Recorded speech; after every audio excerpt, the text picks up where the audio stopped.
Bienvenidos todos nuevamente a esta sesión de nuestra clase de Economía 2 o Macroeconomía. Entonces, antes de iniciar, vale la pena recordar que para esta semana vamos a tener la tarea de mapa conceptual de balanza de pagos, tema que justo acabamos de realizar o de ver, ¿sí? Además, tenemos también al final de esta sesión, a las 10:30 de la mañana, el primer quiz de segundo parcial, para que lo podamos realizar, por favor. El quiz se va a tratar del tema ya visto que fue la escasez. Es un quiz muy rápido, es un examen muy rápido, 5 preguntas y tendremos aproximadamente 7 minutos y algo para contestarlo, ¿no? Entonces, es un tema que ya lo tenemos visto, seguramente tenemos tarea al respecto, entonces no debería causarnos ningún problema el contestarlo, ¿ok? Entonces, esas dos actividades las tenemos para esta semana. No perdamos ninguna porque eso nos puede reducir puntos al final del parcial, ¿sí? Entonces, estamos a 4 semanas del examen parcial y entonces es importante que contemos con todas las tareas y trabajos del parcial para que esto no merme nuestra calificación, ¿sí? Bien, vamos entonces dando inicio a este tema, que es prácticamente el estudio de la macroeconomía. Y lo vamos ya un poquito a aterrizar a qué es, para qué nos sirve, cómo funciona, ¿sí? Entonces, el objetivo va a ser conocer los orígenes de la macroeconomía y los problemas que estudia. Seremos capaces de describir las tendencias de largo plazo y las fluctuaciones de corto plazo del crecimiento económico, empleo e inflación, ¿no? Y vamos a soltar una pregunta al aire, quien guste contestar. ¿Recuerdan ustedes qué es macroeconomía? ¿Cuáles son los problemas que nos resuelve la macroeconomía o la economía en general? La economía dentro del país, profe. Ajá. ¿Qué más? ¿Qué más puede ser? La economía dentro del país, excelente. ¿Recuerdan las preguntas económicas a las que nos podíamos apegar para resolverlas dentro del marco económico?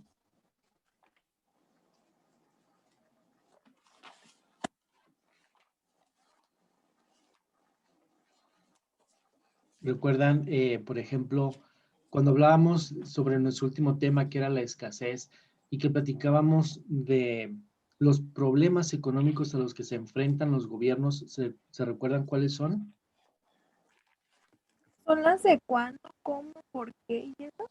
Exactamente, exactamente. Es qué producir, ¿sí? Cuándo producir, cómo producir, ¿sí? ¿Quién va a producir? ¿En qué momento vamos a producir? ¿No? En general, esas son las preguntas económicas que tenemos que resolver o que se resuelven o que resuelven los gobiernos por medio de la economía, ¿no? Decir qué es lo que necesitamos producir en este momento, para qué somos buenos, ¿sí?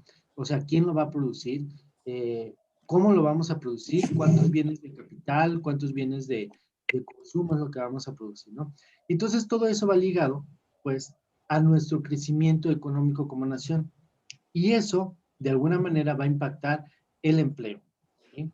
Vamos a tocar temas ya en este segundo parcial, el tema del empleo y el tema de la inflación. ¿Alguien se recuerda por ahí, tal vez tengamos divagado en nuestro conocimiento, qué es la inflación? ¿O qué no entendemos por inflación? ¿Cuándo lo hemos escuchado?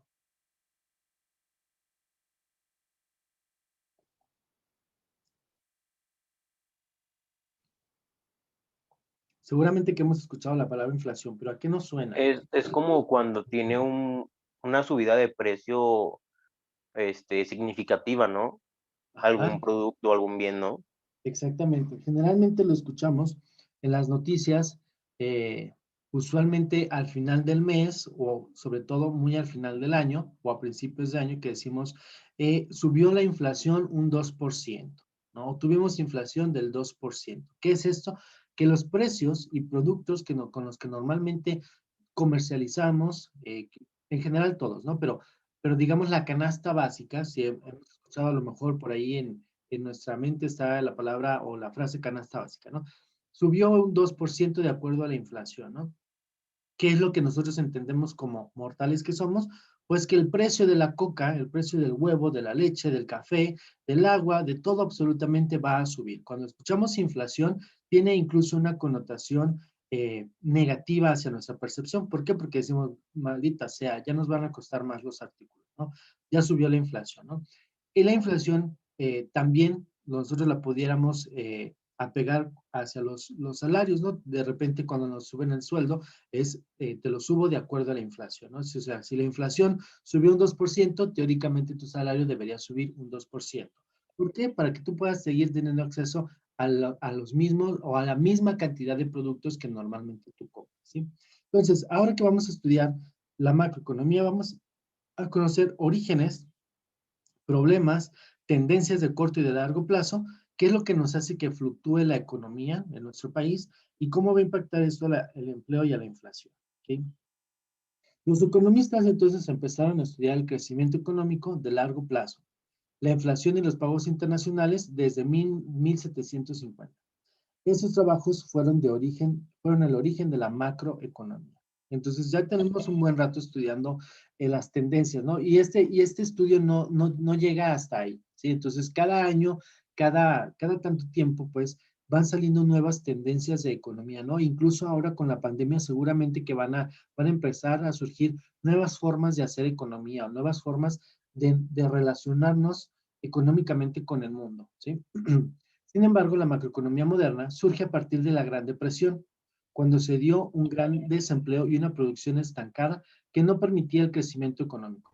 ¿Qué es la Gran Depresión? ¿Qué recuerdan que sea la Gran Depresión?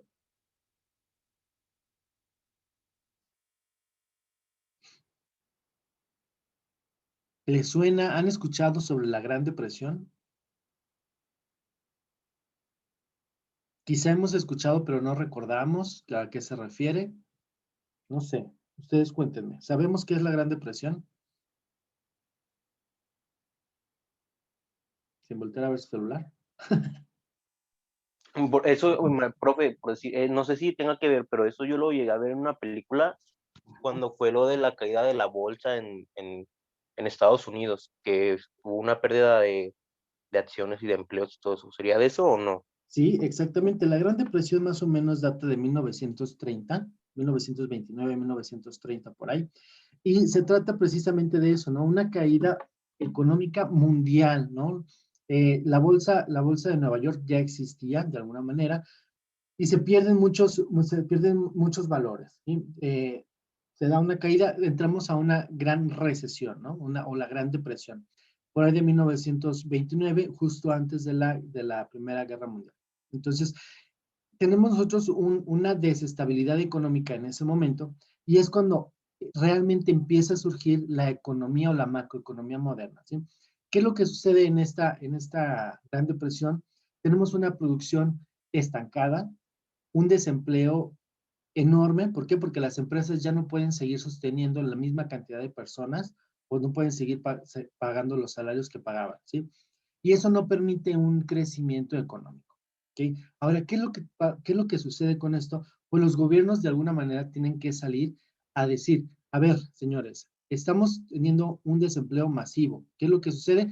Yo necesito, como papá gobierno, necesito reactivar la economía de alguna manera. A lo mejor voy a crear empleos nuevos, a lo mejor voy a crear nuevas paraestatales que me ayuden a generar ingresos para las familias, o sea, empleos, o de alguna manera tengo que movilizar la economía, ¿sí? El socialismo entonces parecía ser el sistema económico alternativo como una solución. ¿Qué es el socialismo? Todos comemos lo mismo, todos ganamos lo mismo, todos vestimos lo mismo, ¿sí? Bien. En la actualidad, la macroeconomía estudia tanto el crecimiento económico y la inflación de largo plazo como las fluctuaciones económicas y el desempleo en el corto plazo. ¿Qué es lo que estudia realmente la economía? Pues estudia el crecimiento de los precios, la tendencia de los precios, ¿sí? Hacia dónde van, si están subiendo, si están bajando, eso de largo plazo. Y también en el corto plazo estudia cuántas personas tienen empleo, ¿no? Por ejemplo, ¿cuántos de aquí que estamos en la clase tenemos además un empleo, ¿no? Vamos a decir que la mitad de ustedes tienen un empleo de medio tiempo y la otra mitad no tiene empleo, ¿sí? Ahora vamos a ver más adelante si los que no tienen empleo se consideran desempleados o simplemente son población que no tiene que trabajar, ¿sí? Entonces, la macroeconomía va a estudiar de todos los que estamos aquí, ¿sí? ¿Quiénes somos candidatos a ser empleados, ¿sí? Y de esos que somos candidatos a ser empleados, ¿quiénes sí tenemos empleo y quiénes no tenemos empleo? A lo mejor tienes empleo de medio tiempo, a lo mejor de tiempo completo, a lo mejor no tienes empleo, ¿sí? Y de eso se encarga la macroeconomía también, de decidir o de cuantificar cuántos de nosotros tenemos empleo y cuántos no tenemos empleo. La práctica común para el estudio de la macroeconomía ha sido poner más atención en las fluctuaciones de la producción en el corto plazo, sin perder de vista los temas de corto plazo, perdón, de largo plazo. ¿Qué es lo que sucede con la macroeconomía? La macroeconomía empieza a ver de aquí a un año o de aquí a 6 meses. De aquí a 6 meses se estima a lo mejor que el precio del petróleo suba, ¿sí? Pero también lo estudia a largo plazo, a 10 años. A 10 años a lo mejor vamos a tener una refinería, a lo mejor en 10 años ya va a abolirse algún plan y entonces podremos ser a lo mejor un poquito más independientes económicamente. ¿Sí? Entonces la macroeconomía estudia los fenómenos de corto plazo y también los de largo plazo, que son los que nos van a ayudar también a tomar decisiones desde hoy. La macroeconomía moderna es una materia amplia que estudia el crecimiento económico, el desempleo y la inflación de largo plazo. También estudia los problemas nuevos, como el déficit de los gobiernos o el déficit del comercio internacional. Vamos a regresar un poquito. Acabamos nosotros entonces hace unos instantes de revisar acerca de la balanza comercial, ¿sí? Ahora, dice aquí, la macroeconomía estudia dos problemas nuevos, los déficits del gobierno y los déficits del comercio internacional. ¿A qué le suena déficit del gobierno, por ejemplo?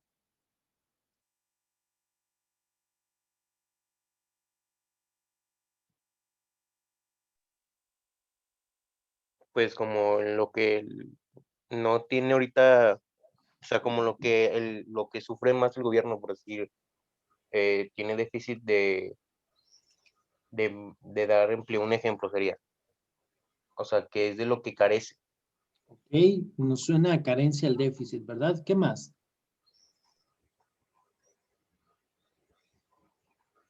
¿Recuerdan en la balanza comercial cuando decíamos, hay un déficit en la cuenta de transacciones internacionales? ¿Qué era?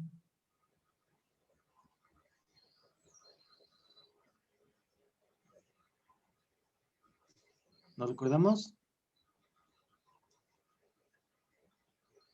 Bien, bueno, déficit nos suena o nos debe sonar a una carencia, ¿no? Como ya lo decíamos, una carencia o una deuda, ¿no? Los déficits del gobierno, pero me voy a enfocar ahorita en los déficits del comercio internacional porque acabamos de ver la balanza de pagos. Entonces, cuando nosotros decíamos que nosotros importábamos más, o sea, que le debíamos al resto del mundo, ¿sí?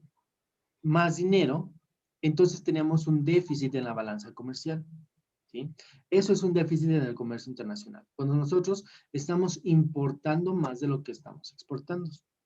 Ahora, un déficit de gobierno es prácticamente lo mismo. Cuando el gobierno gasta más de lo que está recaudando en impuestos. ¿Sí? Vamos a suponer que el gobierno ahorita se avienta una deuda para extender a Guadalajara otra línea del tren ligero, ¿no? Y hacemos la línea 4 del tren ligero. Sin embargo, el gobierno también nos dice, bueno, vamos a hacer la línea, pero no les vamos a cobrar más impuestos y el precio del transporte público lo vamos a bajar otra vez a cuando estaba en 5 pesos, ¿no? Y entonces el gobierno entonces va a empezar a recaudar menos dinero. ¿Cómo entonces va a pagar la línea 4 del tren? ¿Sí? Eso sería un déficit de gobierno, cuando el gobierno está gastando más de lo que está recaudando, ¿sí? Con los impuestos. Los déficits de comercio internacional, lo vimos en la balanza de pagos, es cuando nuestra economía nacional está importando más artículos o está gastando más de lo que está. ¿Okay? Bien. El crecimiento económico es la expansión de las posibilidades de la economía. Puede describirse como el desplazamiento hacia fuera de la frontera de posibilidades de producción. Y aquí vamos a hacer una pausa. ¿Sí? ¿Se acuerdan cómo era la frontera de posibilidades de producción? Lo voy a hacer aquí pequeñito. Sí, era sobre no sobrepasar los límites. Exactamente, era no sobrepasar los límites. Y aquí yo estoy dibujando una frontera de posibilidades de producción, donde de un lado teníamos los bienes de consumo, vamos a suponer que estos son de consumo, y estos van a ser los bienes de capital, ¿verdad? Algo así más o menos. Y entonces nuestra frontera de posibilidades de producción era esta, ¿no? todo esto, lo que estaba dentro de la frontera, son puntos asequibles. ¿Recuerdan qué significaba esto? Que podemos llegar a cualquiera de estos puntos dentro de la frontera de posibilidades de producción. Ahora, lo ideal en una frontera de posibilidades de producción, pues es que nosotros trabajemos, ¿sí? O que nosotros nos movamos sobre la frontera de posibilidades de producción para estar al 100% aprovechando los recursos. ¿Okay? Ahora vamos a leer otra vez lo que dice acá. Un crecimiento económico es la expansión de las posibilidades de la economía. Puede describirse como un desplazamiento hacia afuera de la frontera de posibilidades de producción. ¿Qué es lo que nos está sugiriendo esto?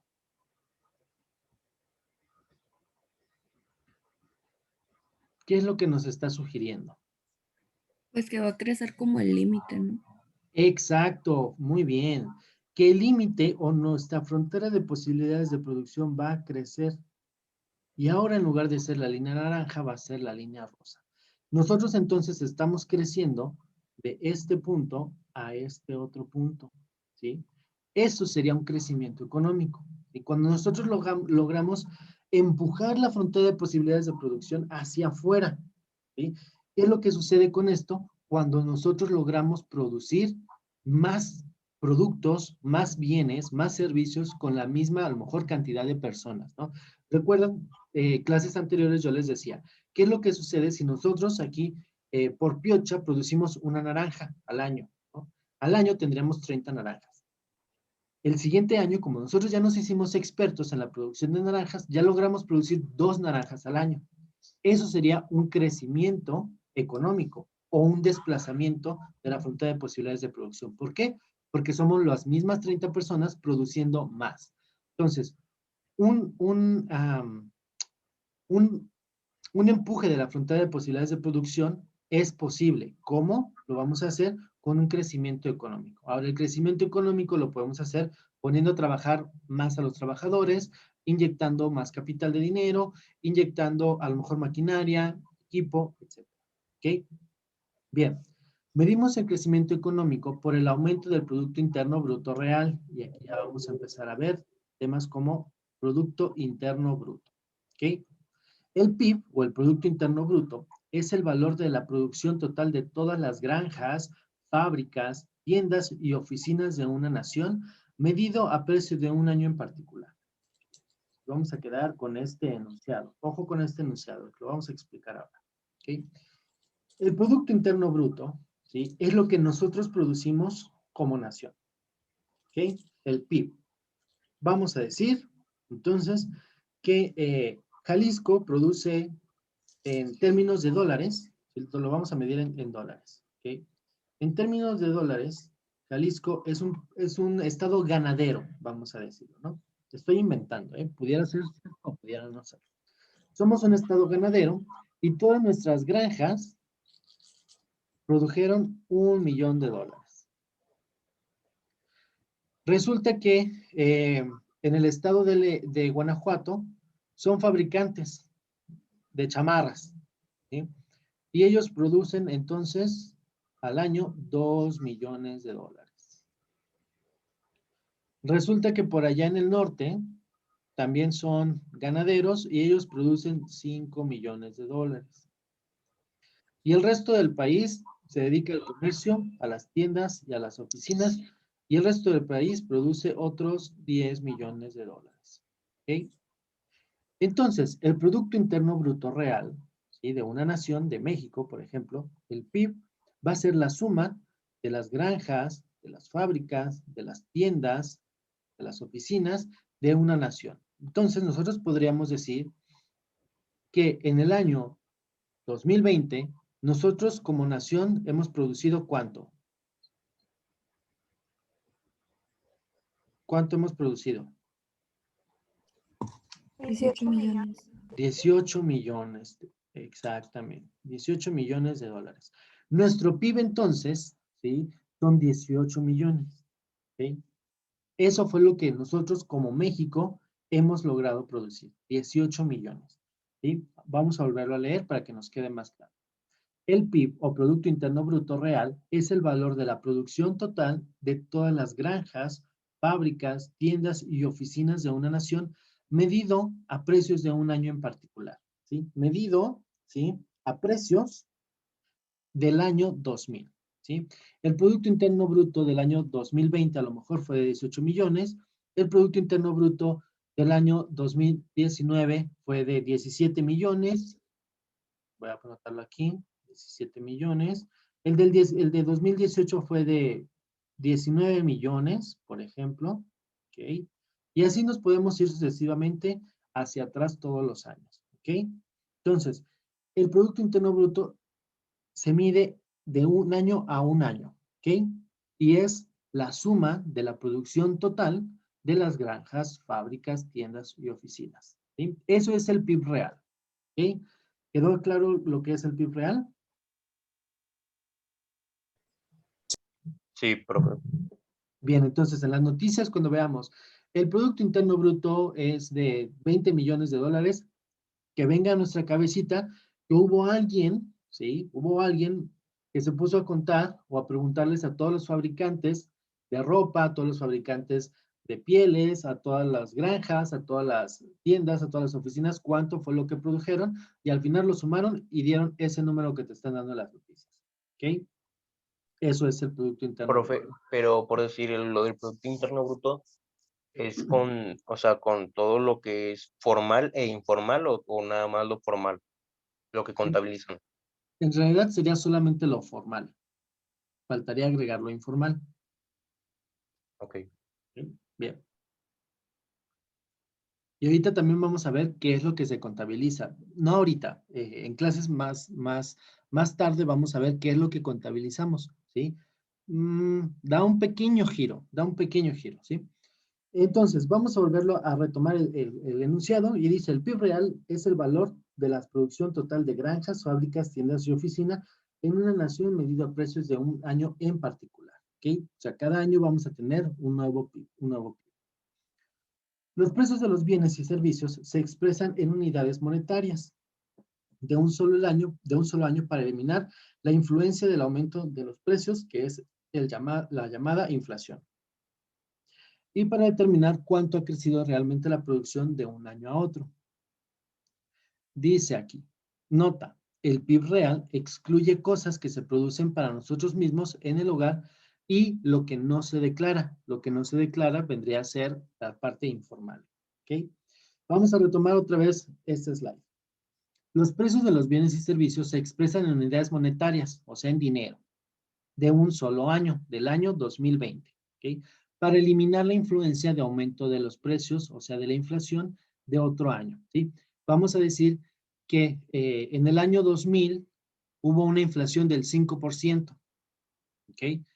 Entonces, del 5%, y en el año 2010 hubo una inflación del 2%. ¿Sí? Como las inflaciones son variables y no todos los años aumenta con la misma cantidad o al mismo porcentaje, por eso deben ser medidos cada quien en su cada cual año.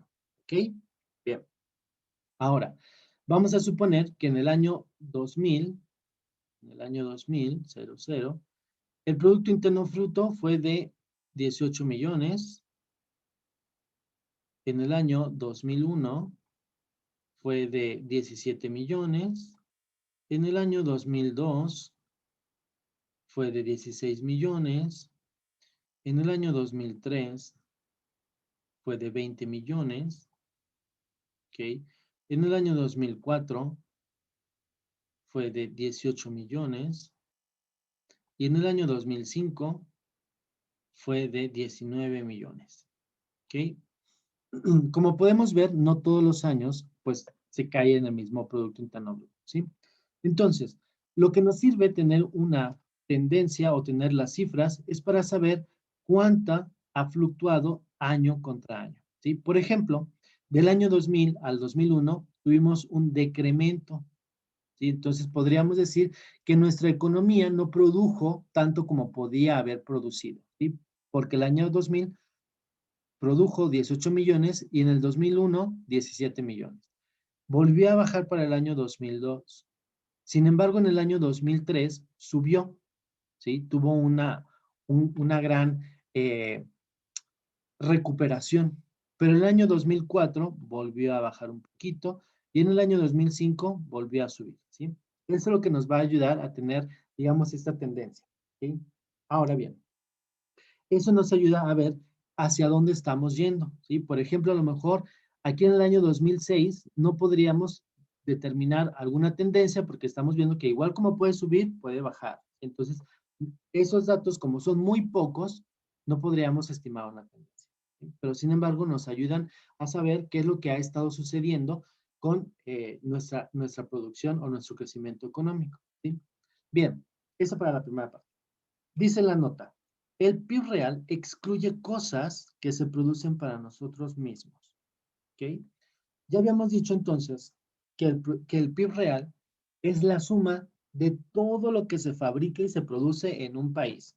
Granjas, tienditas, oficinas, fábricas, etcétera, ¿sí? Sin embargo, ¿qué es lo que sucede si yo ahorita mismo me pongo a producir un pastel? Yo genero un pastel, ¿sí? Aquí está con sus velitas, muy mono, por el 14 de febrero, ¿ok? Este pastelito, si yo voy a la tiendita, a Marisa, y lo intento comprar, a lo mejor me va a costar 300 pesos, ¿ok? Pero como yo lo produje para mí, para mi consumo personal, este pastelito no cuenta como parte del PIB real. Estos 300 no cuentan como parte del PIB real. Sin embargo, si Marisa lo está poniendo a la venta, entonces este pastelito sí cuenta como parte del PIB real. ¿Cuál fue la diferencia entre la producción de Marisa y la mía?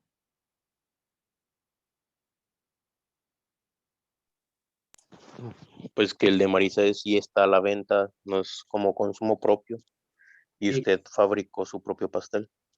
Exactamente. La diferencia de que cuente o no cuente para el Producto Interno Bruto, es que se ponga a la venta, ¿ok? Si es un producto que yo estoy fabricando para ponerlo a la venta y lo registro como tal, o sea, me hago como comercio formal, sí cuenta entonces para el Producto Interno Bruto. Si yo lo fabrico para mi consumo personal o no lo declaro, entonces no forma parte como Producto Interno Bruto. ¿Ok? Y Entonces, ajá, dale. lo mismo pasa con los trabajos informales, ¿verdad? Lo mismo pasa, como no son declarados, no pueden formar parte del PIB real. Quizá nosotros tuvimos una producción, aquí arriba en el 2001, de 17 millones registrados, pero a lo mejor hubo otros 50 millones más, pues exageré, ¿verdad? Otros 2 millones más que no fueron registrados, otros 2 millones más que fueron de tianguis, que fueron de comercio informal, ¿sí? Aquí no están registrados, ¿ok? Solamente están registrados en el Producto Interno Bruto Real lo que se declara, lo que está registrado y lo que no forma parte del consumo personal o del comercio informal, ¿ok? ¿Hasta aquí estamos claros? Sí. Sí, Excelente. Muy bien. Profe, Ajá. pero eso solo es como en la producción y no en la compra y venta. Es en la producción y en la compra y venta también. Sí, sí, sí. ¿Así aplica entonces? Sí. Ajá. Ah, ok. Solamente que tiene que estar registrado, ¿sí? Si tú, por ejemplo, haces el pastelito en tu casa, ¿sí? Y viene la feria de 14 de febrero en la escuela, y entonces dicen, bueno, hay que recaudar fondos para una fiesta, y lo pones a la venta en tu escuela, ¿sí? Aquí en el patio de la universidad, pones una mesita y te pones a vender rebanadas de ese pastel que produciste, ¿no? Esa venta no cuenta para el Producto Interno Bruto, porque no está, digamos, fiscalizada, no está registrada como que tú eres un comerciante, ¿sí? Marisa, en cambio, si llega a la escuela y abre una cafetería y nos empieza a vender pasteles, Marisa entonces sí lo registra como parte del Producto Interno Bruto. ¿Por qué? Porque Marisa está registrado como un comercio y todas las transacciones que ella realiza están, digamos, fiscalizadas y registradas. Entonces, sí forman parte del Producto Interno Bruto. ¿Ok? Bien, vamos a tener entonces otro tipo de PIB. El que acabamos de ver es el PIB real. Sin embargo, tendremos un PIB potencial. ¿Ok? Potencial. Y este PIB dice que es cuando todos los recursos económicos están ocupados. El PIB, el valor de la producción se llama PIB potencial. ¿A qué nos suena esto? A ver, vamos dándole otra vueltita a la lectura esta. Cuando todos los recursos económicos están ocupados. El valor de la producción se llama PIB potencial. ¿A qué nos suena esto? Que va a tener un crecimiento. A que puede tener un crecimiento, muy bien. Pero algo más. Aterrízalo a una gráfica que ya vimos. Cuando todos los recursos están ocupados. Esta es la clave.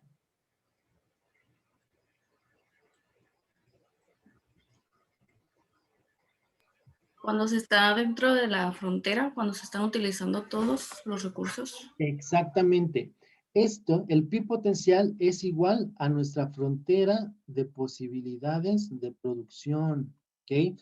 ¿Por qué? Porque dice, cuando todos mis recursos los tengo ocupados, cuando estoy yo en mi frontera de posibilidades de producción, entonces estoy en mi PIB potencial. ¿Por qué? Porque estoy a la máxima potencia, estoy utilizando todos mis recursos, ¿sí? Y estoy trabajando al máximo, al full, ¿sí? Entonces, cuando yo tengo todos mis recursos ocupados, entonces estoy trabajando sobre mi PIB potencial. ¿Ok? Muy bien. Ahora tenemos otro tipo de PIB, que es el PIB real. ¿Ok? A ver, este color no me gusta, este sí. El PIB real va a fluctuar, entonces, alrededor del PIB potencial. ¿Ok? La tasa de crecimiento a largo plazo se mide por la tasa de crecimiento del PIB potencial. ¿Ok? Entonces, nosotros aquí ya dijimos, nuestro PIB potencial es la línea amarilla, ¿no? Aquí nuestra frontera de posibilidades de producción fue nuestra línea amarilla. ¿Ok? Si yo me manejo sobre mi frontera de posibilidades de producción o sobre mi PIB potencial, yo puedo decir que estoy utilizando todos mis recursos. Todos mis trabajadores están trabajando al 100%, nadie se está haciendo flojo, no tengo desperdicios de ningún tipo, etc. ¿Sí? Eso sería, voy a ponerlo entre comillas, lo ideal. Sin embargo, pues habrá quien se canse más rápido, habrá quien se tome 5 minutos para revisar su celular, habrá a lo mejor en nuestra producción de galletas ya se nos quebraron 20 galletas, ¿sí? Y entonces ya no trabajamos sobre el PIB potencial o ya no pudimos hacer el 100% de las galletas, hoy no trabajamos el 100% del tiempo, lo cual es bastante normal y natural. Vaya, es real, ¿ok? ¿Qué es lo que sucede? Habrá días que me siento con más energía y puedo producir aquí arribita. Habrá días que mis trabajadores no están tan chidos y van a producir aquí abajito. Habrá días que no se me quebre ninguna galleta y estaré en el PIB potencial. Habrá días que mis trabajadores le echaron más ganas y se fueron por acá arribita, ¿sí? Entonces, nuestro PIB real va a fluctuar algunas veces arriba, algunas veces abajo, y así se va a ir, ¿ok? Así es como lo vamos a ver, digamos, en una gráfica, ¿ok? Entonces, ahorita nosotros ya vimos 3 tipos de PIB. El PIB real, que es la suma de todo lo que se produce en un país, en las granjas, en las fábricas, en las tienditas, en los comercios, en todo. ¿Ok? Ese es el PIB real. Perdón, el PIB, ¿ya ven? Ya se me olvidó. Ya se me fue la idea. Es el PIB real. ¿Ok? Sí, todo lo que se produce. Perdónenme. El PIB potencial es todo lo que yo pudiera producir si estoy en mi frontera de posibilidades de producción.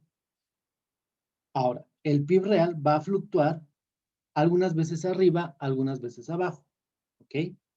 Toda la suma de lo que yo estoy produciendo en un país Algunas veces puede ser más de mi PIB potencial o más de mi frontera de posibilidades de producción, y algunas veces la suma de todo ello va a ser por debajo de mi PIB potencial, ¿sí?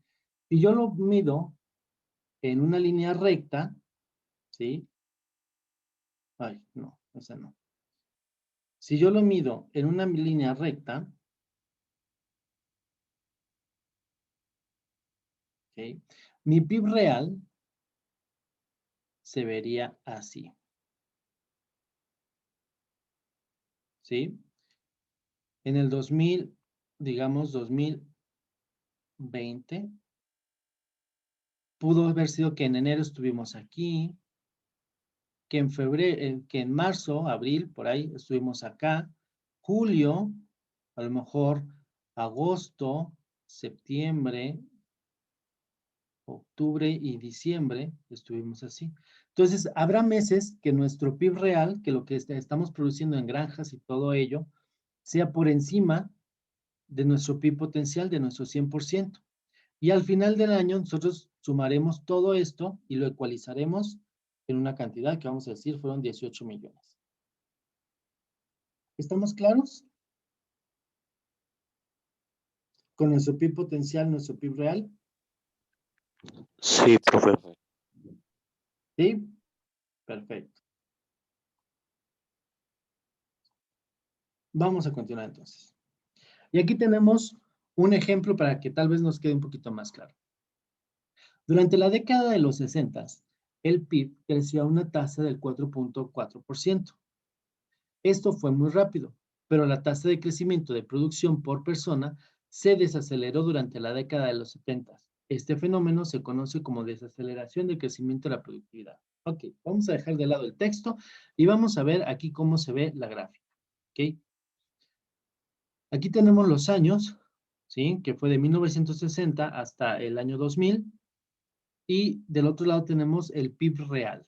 ¿Ok? ¿Cuánto es lo que se sumó a la hora de contabilizar las granjas, las tienditas, etcétera? ¿Ok? El PIB potencial está representado con la línea negra y el PIB real con la línea roja, ¿sí?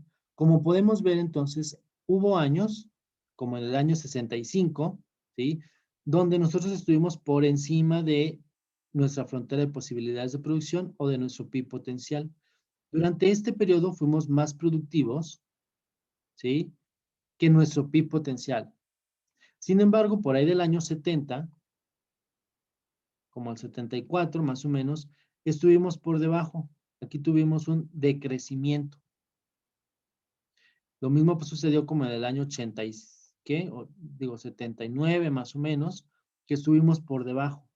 Sin embargo, por ahí de los 80, principios de los 80, hubo un piquito que estuvo por encima del potencial y así sucesivamente. Después volvimos a bajar y luego hubo otra subidita. ¿Ok? ¿Quedó un poquito más claro? Okay. Pero en ese caso, profe, hay momentos en que el PIB real y el potencial coinciden, ¿no? Exactamente. Puede haber muchos momentos donde el PIB real y el PIB potencial coinciden, como por ejemplo aquí, ¿no? Aquí hubo como una coincidencia, aquí a lo mejor también, por aquí también, ¿sí? Cuando existe eso, entonces quiere decir que estuvimos al 100%, ¿sí? No dimos más, pero tampoco hicimos menos. No tuvimos una mayor producción, pero tampoco le estuvimos flojeando. Digamos, cumplimos con nuestro trabajo y ya, ¿sí? No dimos el extra, pero tampoco flojeamos. ¿Ok? Bien.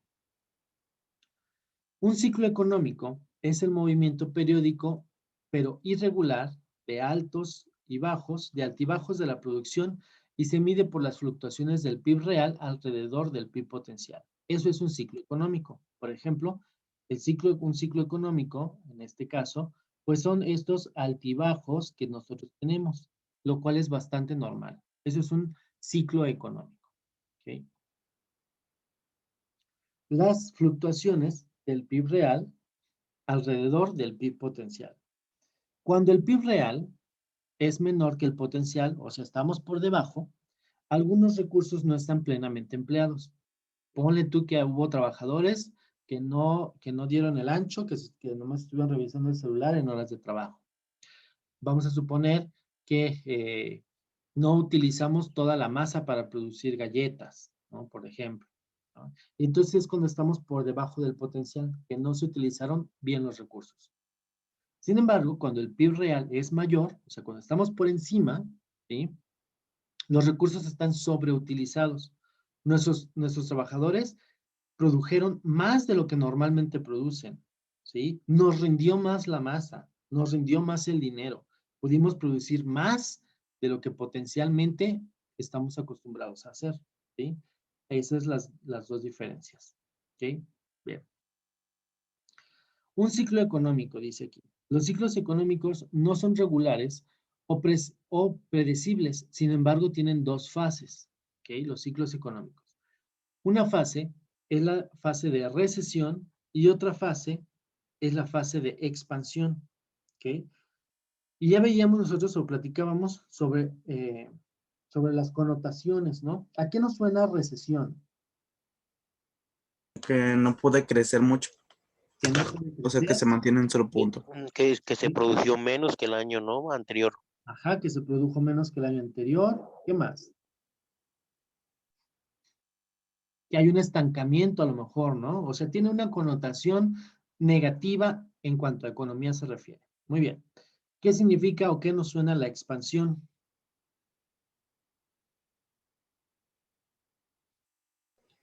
A que en ese momento sí va a tener un crecimiento, vaya que. Exactamente.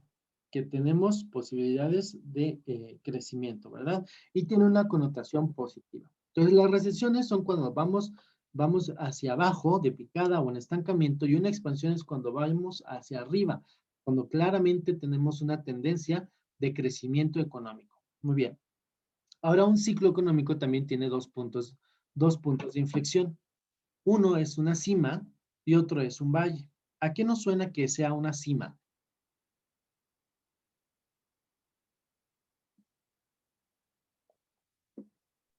Pues tal cual como sería como el punto más alto. Exactamente.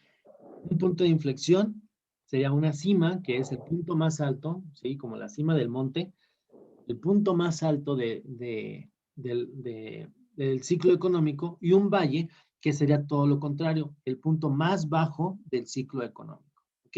Entonces, dentro del ciclo económico vamos a tener dos fases, la de recesión, que es la que va hacia abajo en picada, y la de expansión, que es la que va claramente hacia arriba, ¿sí? Una vez que llega hasta abajo y toca el punto más bajo, sería un valle, y una vez que va hacia arriba y toca el punto más alto, sería una cima, ¿ok? Vamos a verlo acá. Una recesión, entonces, es un periodo en el cual el PIB real disminuye en al menos 2 trimestres consecutivos, y esto es importantísimo, ¿ok? 2 trimestres consecutivos. ¿Por qué?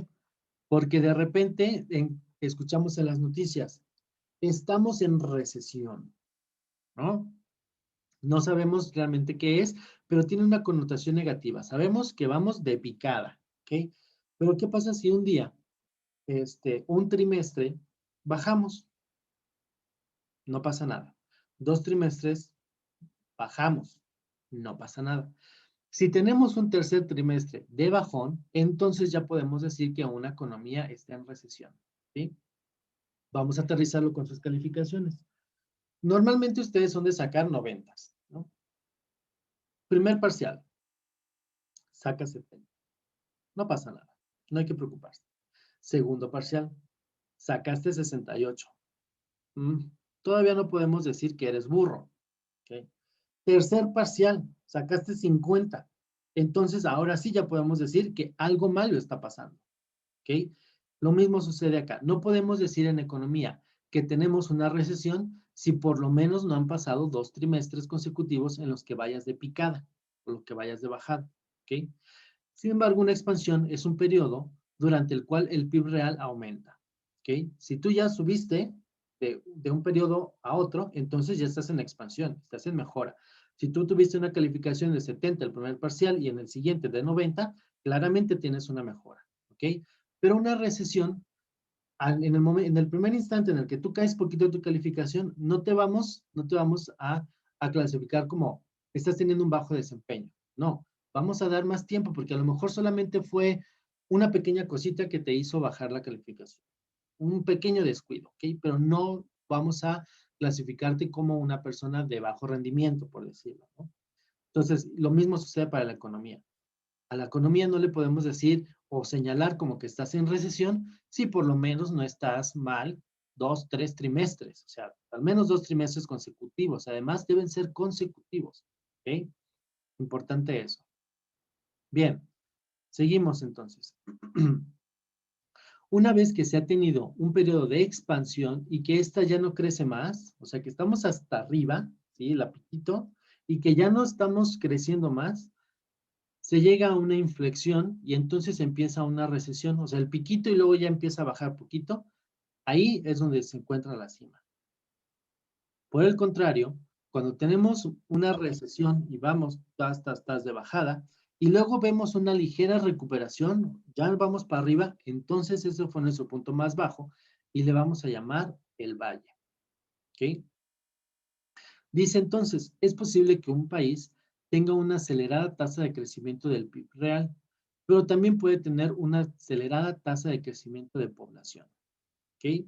O sea, así como estamos produciendo muchísimo y estamos a lo mejor teniendo el PIB por encima del potencial, a lo mejor también nos estamos reproduciendo muchísimo, ¿no? Y estamos creciendo, creciendo y creciendo en población, ¿sí? Para comparar la tasa de crecimiento a largo plazo, entre países utilizamos la tasa de crecimiento del PIB real por persona o PIB per cápita. ¿A quién le suena esto de PIB per cápita? ¿Lo hemos escuchado antes?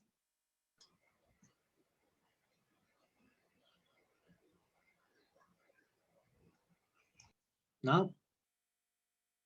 Ok, el PIB per cápita, vamos a ponerlo acá en ejemplo, ¿sí? Normalmente decíamos que nosotros teníamos un PIB de 18 millones, ¿ok? Muy bien.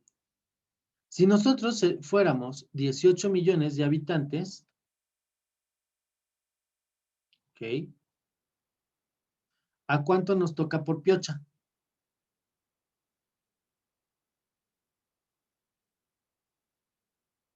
Como a uno, ¿verdad? Como a un pesito. ¿Sí estamos de acuerdo o más o menos? Sí. ¿Sí? Ok. Si yo como país, México, produzco 18 millones de dólares y yo tengo 18 millones de habitantes, pues si yo lo divido me toca a $1 por habitante. ¿Ok? ¿Qué es lo que significa? Que yo estoy produciendo $1 por habitante. ¿Hasta aquí estamos bien? Sí. Ok. ¿Qué sucedería si yo produzco los mismos 18 millones? ¿Ok? Pero en habitantes, nosotros somos 9 millones. ¿Cuánto produce cada quien? ¿Cuánto producimos por piocha? 2. $2. No, Muy bien. Entre estos dos países, ¿quiénes producen más por piocha? El de abajo, el de 2. El de abajo, ¿verdad? Muy bien. A pesar de que ambos países, ¿sí? A pesar de que ambos países producen los mismos millones de dólares, ¿sí? Al ser el segundo país menos habitantes, pues teóricamente producen más por piocha. O sea, por persona son más productivos. ¿Sí? A eso se le llama PIB per cápita. ¿Ok? Entonces, como yo sé que, por ejemplo, en tamaño de población, China supera a México en número de veces, ¿sí? No puedo entonces decir, pues México como produce 18 millones y China como produce 50 millones, China es más productiva que yo. No, no lo puedo decir así nada más. O sea, eso sería falso decirlo. ¿Ok? Yo tengo que decir, bueno, yo produzco 18 millones, pero soy 9 millones de personas. Entonces yo produzco 2 por piocha. Sin embargo, China produce 50 millones, pero son 100 millones de habitantes. Entonces producen 0.5 por piocha. Al final, entonces, México o el mexicano produce más por persona que China. ¿Ok? ¿Quedamos claros? Sí, Sí, o más o menos. sí, está claro. Ah, sí, más o menos, sí, más hacia así, yo creo que sí. Ok. Bien. El PIB per cápita es el Producto Interno Bruto real entre la población, que bueno, ya lo vimos allá, ¿no? El PIB real en el 98 de Estados Unidos fue de 7.550 millones de dólares y su población de 271.8 millones de habitantes. Así, el PIB per cápita es de 27.778 dólares, ¿sí? Que fue el ejercicio que acabamos de hacer, por ejemplo. El beneficio del crecimiento económico de largo plazo son las mayores posibilidades de consumo, ¿sí?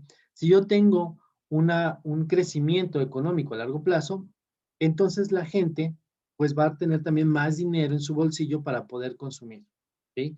Cuando baja la tasa de crecimiento de largo plazo, se pierden algunos beneficios y la pérdida puede ser grande, ¿sí? ¿Qué es lo que sucede ahorita en este momento? No sé si han escuchado pues a nuestros papás o a nosotros mismos que bueno, ya corrieron a fulano, ya corrieron a sutano, ya no hay, la economía no está tan buena, ¿no? ¿Qué es lo que sucede? Cuando la economía no es buena, la gente empieza a no consumir. Cuando no consumimos, cuando paramos nuestro consumo o cuando paramos nuestros gastos, también dejamos de, digamos, incentivar pues que las empresas empiecen a contratar. ¿Por qué? Porque a la hora que yo ya no consumo, a la hora que yo ya no le consumo a Starbucks o a alguna cafetería, Starbucks pierde ventas y entonces pierde capacidad de pagarle a alguien más. ¿Ok? Dice entonces, el costo principal del crecimiento económico es el consumo que no se realiza. Cuando yo empiezo a ahorrar y ya no consumo lo suficiente, entonces la economía también de alguna manera pierde. ¿Por qué? Porque a la hora de que yo empiezo a dejar de gastar, empiezo también a generar, digamos, desempleo. ¿Por qué? Porque la empresa a la que yo le consumo normalmente deja de tener ingresos. ¿Sí? Para mantener una alta tasa de crecimiento, los recursos deben dedicarse al progreso de la tecnología y la acumulación de capital en lugar de producción de bienes y servicios para el consumo corriente. ¿Sí? Recuerden los bienes de consumo y los bienes de capital.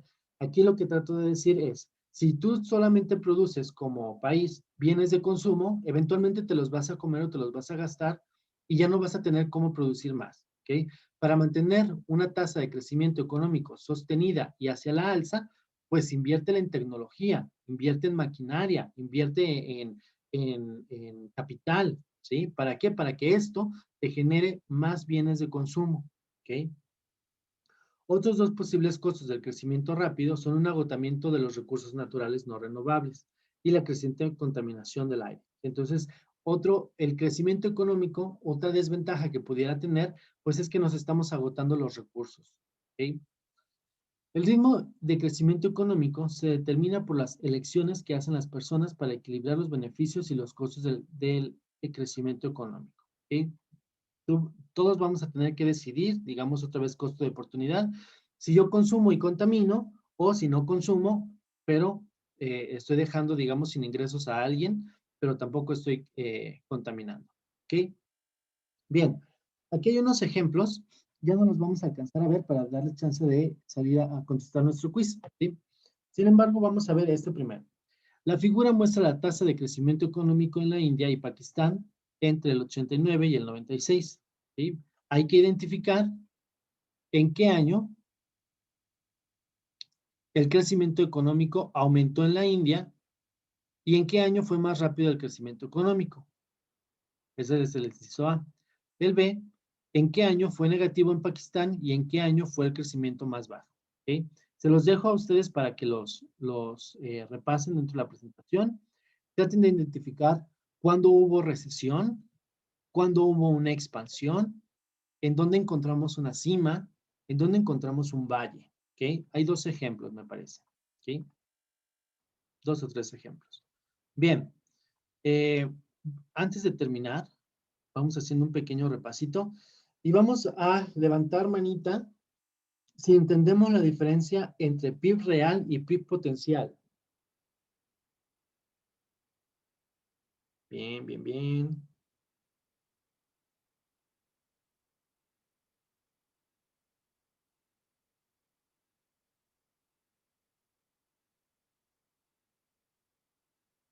Ok. Ahora nuestra carita de sorpresa, si todavía no me quedó claro el PIB real contra el PIB potencial.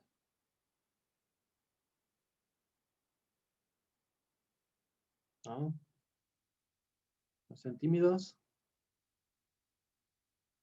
Muy bien. Al parecer, más o menos nos quedó prácticamente claro cuál fue la diferencia en nuestro PIB real y nuestro PIB potencial. Recuerden que el día de hoy el quiz no va a tratar del PIB, ¿sí? De macroeconomía. Va a tratar acerca de la escasez, ¿ok? La próxima sesión, entonces, tocará el quiz de esta sesión, ¿ok? Los libero entonces para que podamos salir a contestar nuestra actividad del día de hoy. Recuerden que al final de la semana tenemos tarea que entregar. Yo les sugiero que lo intenten entregar lo antes posible para que puedan evitar temas como de que no se subió bien a la plataforma o que no tuvieron internet, etcétera. Entonces, mi recomendación es traten de entregar las tareas un par de días antes para que no les coma el tiempo. ¿Ok? ¿Alguien tiene alguna pregunta sobre la sesión, sobre las tareas, actividades?